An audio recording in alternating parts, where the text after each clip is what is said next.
Okay, so here we are in WorldEditor 1.2 Beta 3. You're going to want 1.2 Beta 3 or newer to create ATC Airport flows. And I've made a fake airport here called Fake Land Airport. I've created one runway 1836. If we go back to our simple example in the previous tutorial, it was based on an airport with a 1836 runway. We said we want runway 18 to become active only if the winds are between 090 and 270. Otherwise, we want runway 36 to become active. So if we go back to WorldEditor here, you can see we have a runway 1836. So let's create our flow. So we select the airport, go to airport, and say create airport flow. That's going to create a new flow here called unnamed ATC flow. Now you can name it anything you want. The name is just for your purposes, and you may see it in the log files or the dev console of X-Plane for debugging purposes, but the users won't see the names or care what the names are. So I'm going to call this southerly flow. Now, if we look at the properties here, there's some things in here that we're going to care about a little later. I'm going to skip over the ones that we don't care about. For now, we're going to say it's a southerly flow, so we care that the pattern runway be runway 18, and left traffic is fine.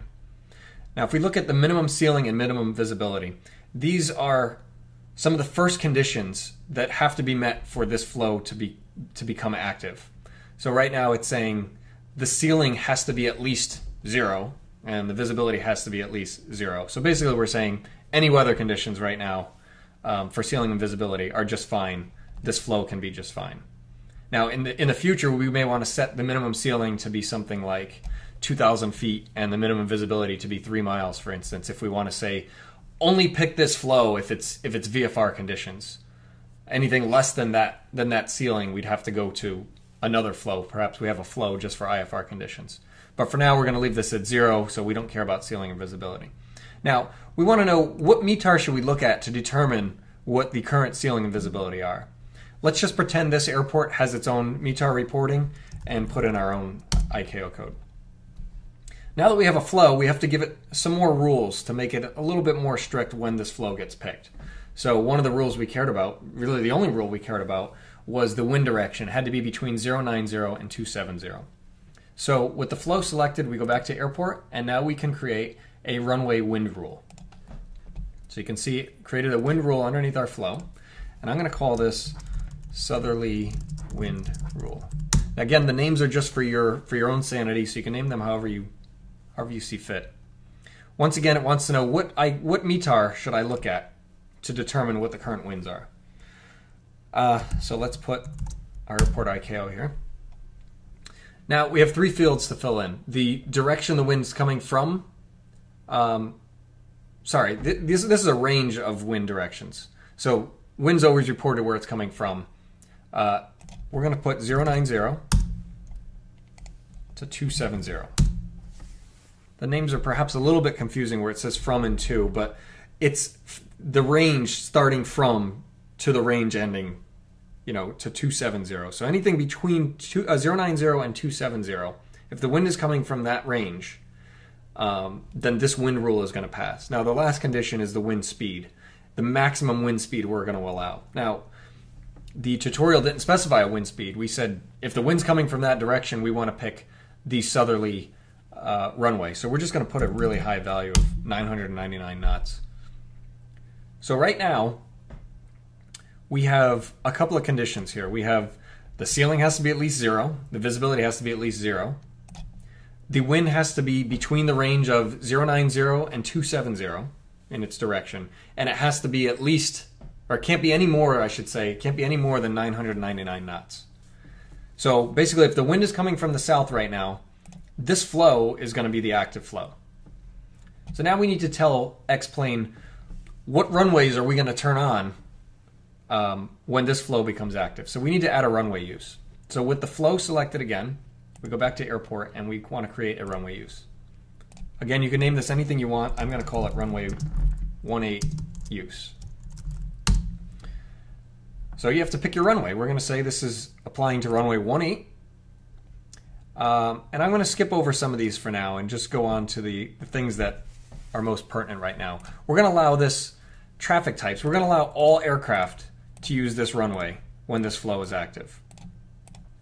So what I've done is I've just selected them all, saying I don't care what type of plane it is, they're allowed to use runway 18 when the southerly flow is the active flow. And we have operations. Operations are either an arrival or departure. And once again, we're going to allow both. So what we're saying here so far is allow any type of aircraft doing any kind of operation when the southerly flow is in use. And they can use runway 18 only so far. Departure frequency, you can give X-Plane a hint as to which departure controller you want this guy to contact when he departs this particular runway, runway 18 in this case. Some airports may have complicated departure sectors where maybe there's a north departure and a south departure, and you want to tell X-Plane, I really want this guy to talk to the south departure sector, and you put in the frequency of the south departure sector, and X-Plane will do its best to do the handoff to that controller if it sees fit. If you don't have any specific controller, you can leave this blank. If the frequency is wrong or that controller is not online at the time or whatever the case may be, X-Plane will always say, you know what, I can't find a controller on 133.0. I'm just going to hand you off to the guy I think is best. I'm going to ignore this section for now. We'll go to this at a later point here. So what we have is our first flow. We are saying under any ceiling and any visibility, if the wind's between 090 and 270 and the wind is less than 999 knots, then the southerly flow is going to become the active flow. And when the southerly flow is the active flow, the only runway that's allowed to be in use is runway 18. And it's allowed to be in use for any heavy, any jet, any turboprop, any prop, any helicopter doing any kind of arrival or departure. So far it's exactly what we wanted. We wanted 18 active if the winds are between 090 and 270. Now what we want to do is handle the north case. So in order to do that, we're going to need a new flow. So again, we select our airport. We're going to say airport, create airport flow, and we're going to call this northerly flow. Now, I'm going to call northerly flow a catch-all, meaning our example said we want runway 36 active otherwise. So the southerly flow catches all the south conditions. The northerly flow doesn't need any special conditions because if the south ones aren't true, the only other flow in here is going to be the northerly flow. So of course that one's going to be true. So we don't have to be very precise here. We can allow everything else. That's why I'm calling it the catch-all, because it's always, X-Plane is always going to pick this flow when the southerly flow isn't true. So we can give it a reporting code here again. But we're going to leave these as 0 still because we're allowing any ceiling, any visibility. We're going to want the pattern runway to be 36 because this is going to happen when there's north winds. And let's say we'll still stick with left traffic. Now we just need to tell it what runways are we going to allow. So again, we create a runway use. I'm going to call this runway 36 use. We're going to pick runway 36. We're going to pick all traffic types. And we're going to pick all operations. And that's basically it. We're allowing this runway or this flow to be selected anytime the ceiling and visibility are greater than 0 and this flow is not active. So here's the key. Flows are chosen from top down based on, X-Plane's going to pick the first flow that it sees that matches all the conditions. So it's going to look at southerly flow first and evaluate it. Let's say the winds are 010 at 10 knots. So it's going to say, is our ceiling visibility good? Yes, because they're greater than 0. Does the wind rule pass? No, the wind is at 010, which is not between 090 and 270. So already this flow can't be active. And it's going to move on to the next flow. And it's going to say, well, how about this one? The ceiling and visibility checks out. There's no other conditions, so the northerly flow is now active. So I'm going to turn on runway 36 for use for all of these types of aircraft for all of these operations. So it's very important that you always have a catch-all flow, because if you don't, and your previous flows are all very strict, and there's a condition in X-Plane where the winds are set up just right that don't match any of your flows, X-Plane's going to make its own flow on the fly, and it's not going to be very precise. It's just going to pick the runway that's longest, most aligned with the wind, and it's going to go with that and make that the active one. So you either need to make sure that all of your flows are completely complementary where they cover every possible circumstance, or that you have one flow at the very end, like my northerly flow here, that pretty much just allows everything. This way you can still control which runways are going to become active. Okay, so let's try a more complicated example now. Looking at this more carefully, I have to admit it's a little bit more complicated than I originally intended, but we'll get through it. So we're dealing with the same airport and the same rules that we previously had, but we're going to limit those rules to be just during the day. And by my current definition here, we're saying day is the time between 0500 Zulu and 2200 Zulu. So if we go back to the previous flow setup, we basically just want to limit these two flows to be day only. So let's go ahead and rename these to day. Okay, so let's start with southerly flow. So we're going to just select our flow and then go to airport, and we're going to create a runway time rule. You can see it says unnamed time rule. So we're just going to call this daytime rule. Okay, and you can see we just need a start and end Zulu time. So let's put 0500 and 2200.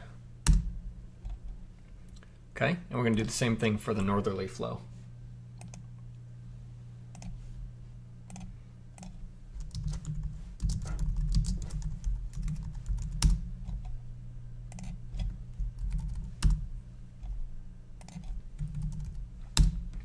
Okay, so with the time rules in place, our flows are going to work exactly the way they did before, except we're adding one more condition. So if the current time in the sim is not between 500 and 2200 Zulu, then the southerly flow rule is not going to work.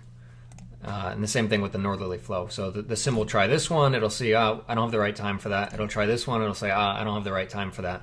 And currently it would fall through the bottom here because there's no other flows, and the sim would generate its own flow just to keep things moving. This is where we need to step in and create the nighttime flows so that it doesn't fall through, and we do explicitly state what all of our rules are going to be. Okay, so we said between 2200 Zulu and 500 Zulu, we wanted runway 18 active only if the winds are between 120 and 240 and greater than 12 knots. And we're going to issue a 270 heading on departure. So this is a little complicated because we're specifying a wind direction, which is fine, but the speed we're saying is greater than 12 knots. If you remember, we can't specify what our minimum speed is. We can only specify what our maximum speed is. So what we need to do is have a rule before this that's going to take up the winds from 0 to 12 knots. So basically, if the wind is less than 12 knots, we're going to want runway 36. You can see the last bullet says, otherwise runway 36. So what we want to do is say, okay, well, if it's nighttime and the wind is less than 12 knots, then it's going to be runway 36. Doesn't matter what direction the wind is coming from. It just matters that it's less than 12 knots. So we can go ahead and add that. So we're going to call this, well, let's select our airport, go to airport. I'm going to create another flow, and we'll call this one northerly flow night. Okay, so again, we'll put in our ICAO here, but it's not going to matter too much because we're not limiting based on ceiling or visibility. Pattern runway is still going to be 36. Okay, and let's add the runway that we're going to talk about. So it's going to be runway 36.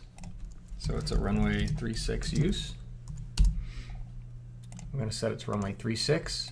We're going to set it for all traffic types and all operation types. Okay. So now the only thing we need to do is add the wind condition. So we're going to go back to airport with our flow selected and create runway wind rule. So we're going to say, we'll just call this wind rule. Now, if you leave both the from and to set to 0, it's going to completely ignore the direction and will allow any directions. I don't know why anybody would ever do this, but if you set the from and to the same number, but non-zero, for instance, maybe they're both set to 180, that means only wind at 180 is going to be allowed. But 0 has a special meaning in these cases. The same thing with time. When things are both set to 0, that means anything is allowed. So I'm going to set our ICAO here. Our max speed is going to be 12 knots. And now we have, I'm sorry, we need to add the night condition. Because currently we're allowing runway 36 to be used for all types and all operations if the speed is less than 12 knots. Now, I guess technically we don't need to add the night condition because these here already have the day condition. So if it's not day, then it must be night over here, or else this runway flow would have been chosen already. But we can be explicit and create the rule anyway.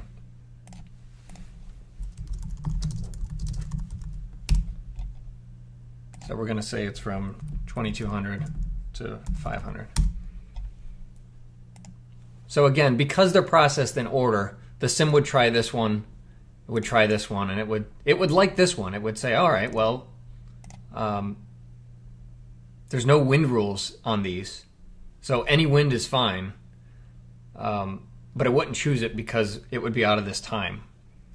So then it would come here. Now, if we didn't have the time rule, it would select this just because it fit all conditions, being we allowed any wind less than 12 knots, and we already know it must be nighttime since the day rule didn't pass, but we're going to be very clear with it. So now we have basically what's the inversion of bullet point 2. Bullet point 2 was saying when we wanted 1.8, we did the opposite and said, well, here's the only time you would use 3.6. Other than that, we'd want 1.8. So now we need to put in the 1.8 flow. And the 1.8 flow, basically, we know if we're going to hit the 1.8 flow, then that means the 3.6 flow wasn't picked. And it wasn't picked because the wind must have been over 12 knots. So if the wind is over 12 knots, now we care about it. But we only care about it, again, if it's nighttime and if the direction is between 120 and 240 degrees. So we'll select our airport. We'll create a new flow. We're going to call this Southerly Flow Night. We'll put in our ICAO. We're going to pick 1.8 for the pattern runway. We're going to create a runway use. It's runway 1.8. 1.8 selected. We're going to select it for all traffic types and all operations.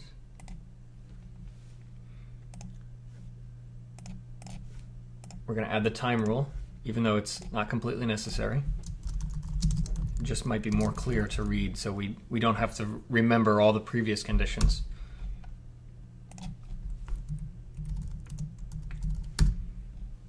Okay, and now we're going to need another wind rule here.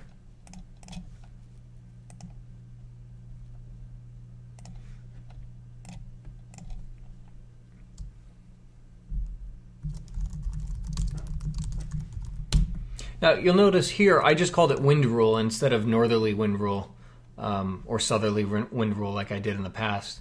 And the reason is I didn't limit it to require winds to be from the north because the winds we're going to allow are from any direction if it's less than 12 knots. So I just called it wind rule. But here we are going to be clear that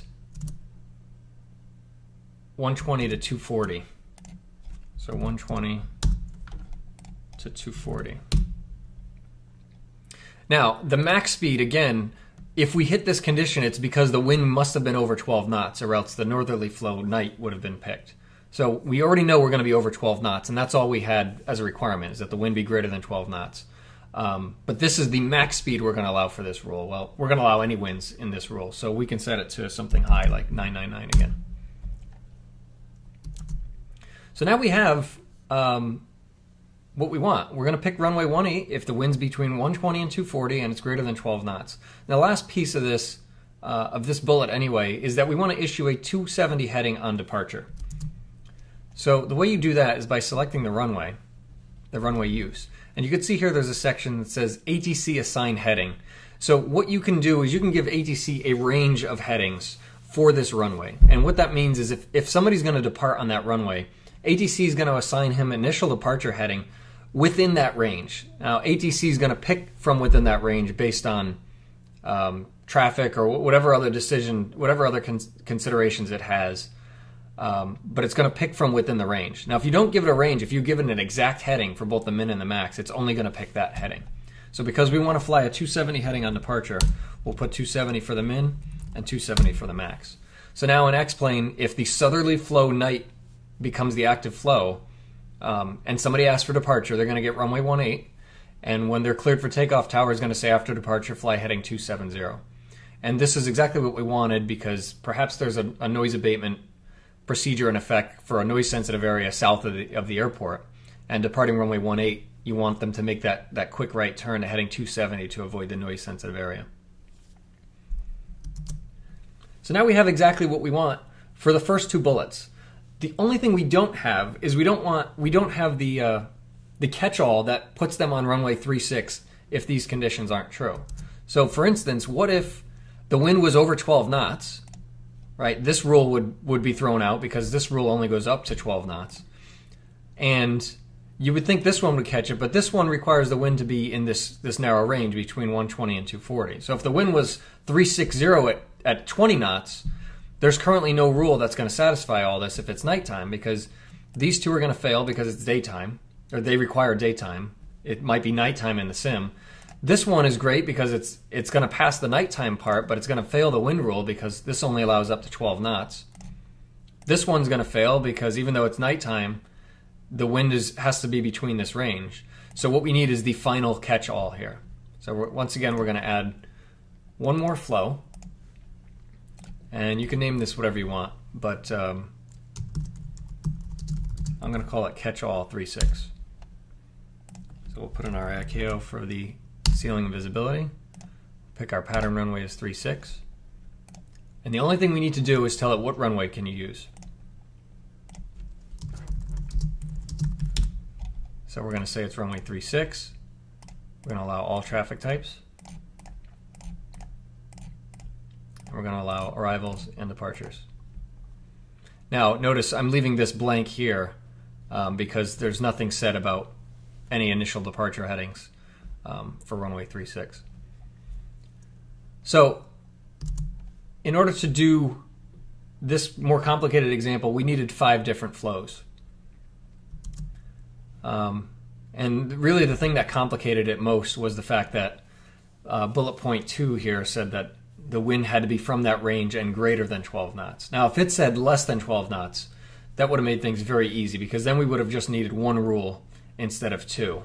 But what we needed to do is take care of the inverted rule that's implied by that wind range. We needed to take care of that first, and then create the runway 18 rule to catch everything else.